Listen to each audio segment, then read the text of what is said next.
Nous sommes en direct avec Robert Minangwa, vous êtes coordonnateur de la rédaction de RFI en langue swahili, vous dirigez également la radio en Tanzanie depuis 2010, mais à distance actuellement, vous nous direz pourquoi. Alors on l'a vu dans le sujet pour beaucoup, Magufuli a été un président qui a modernisé le pays, lutté contre la corruption, proche du peuple, mais pas forcément des journalistes et des opposants qu'il a réduits au silence. Vous-même, vous en avez fait les frais, racontez-nous.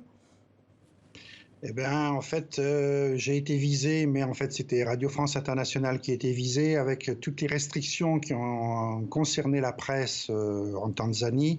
Nous avions un partenariat avec la Radio Nationale. Nous étions hébergés chez eux, nous produisions nos programmes et nous les diffusions sur l'antenne de la Radio Nationale. Et comme le président avait dans un discours expliqué qu'il fallait défendre les médias nationaux contre les médias internationaux, bien évidemment, notre position devenait un peu compliquée.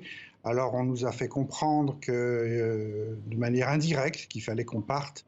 Et ça s'est traduit par ailleurs par une renégociation avec une surenchère à la hausse de notre partenariat. On nous demandait de payer des droits d'antenne qui avoisinaient près d'1 million de dollars par an.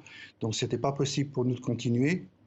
Et puis, parallèlement, on ne m'a pas renouvelé mon permis de travail et j'ai même été retenu en rétention à l'aéroport de Dar es Salaam en début 2018 lorsque je partais en mission au Nigeria, et on m'a finalement libéré. C'est l'ambassade de France qui m'a fait libérer, mais on ne m'a jamais donné d'explication officielle.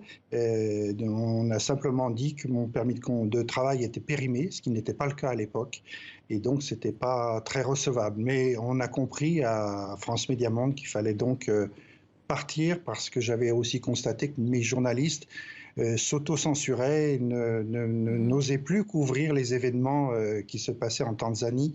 Et donc la situation devenait un peu ingérable et insoutenable. Alors, la Tanzanie qui entretient également par ailleurs des relations très proches avec ses pays voisins, le Burundi, la RDC également. Justement, je voulais qu'on écoute une réaction d'une habitante de Goma et on revient vers vous. Nous, Congolais, nous sommes en regret. Magufuli avait des bons projets pour notre pays. Il a souhaité la fin de la guerre en RDC à tout prix. Pour lui, la paix au Congo, c'est la paix en Afrique. Il voulait nous aider, mais hélas... L'homme de paix, est-ce que c'est cela aussi l'image que renvoie le président Magufuli dans la sous-région ? Alors, l'homme de paix, je pense surtout que les gens qui vivent à l'est de la RDC sont victimes des violences presque quotidiennes. Ils subissent des attaques de terroristes et les rebelles souvent passent d'une frontière à l'autre. Donc ce sont des zones un peu incontrôlables.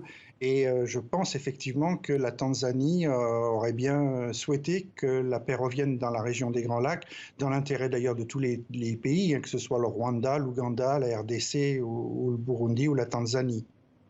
Maintenant, le régime de M. Magufuli s'est considérablement rapproché du régime du Burundi, puisqu'ils ont à peu près les mêmes méthodes de la conception même de la démocratie. Donc, ces deux pays sont devenus amis. Et il faut savoir qu'il y a à l'est de la Tanzanie, donc proche du Burundi, des camps de réfugiés, 250 000 réfugiés qui sont là depuis 15 ou 20 ans. Et maintenant, la Tanzanie pousse tous ces réfugiés à regagner leur pays au Burundi, et parfois de force. Amnesty International l'a révélé il y a quelques jours. L'année dernière, au mois d'août, 8 ressortissants et réfugiés burundais en Tanzanie ont été ramenés de force dans leur pays et ont été immédiatement emprisonnés. Robert Minangwa, merci. Je rappelle que vous êtes coordonnateur de la rédaction de RFI en langue swahili.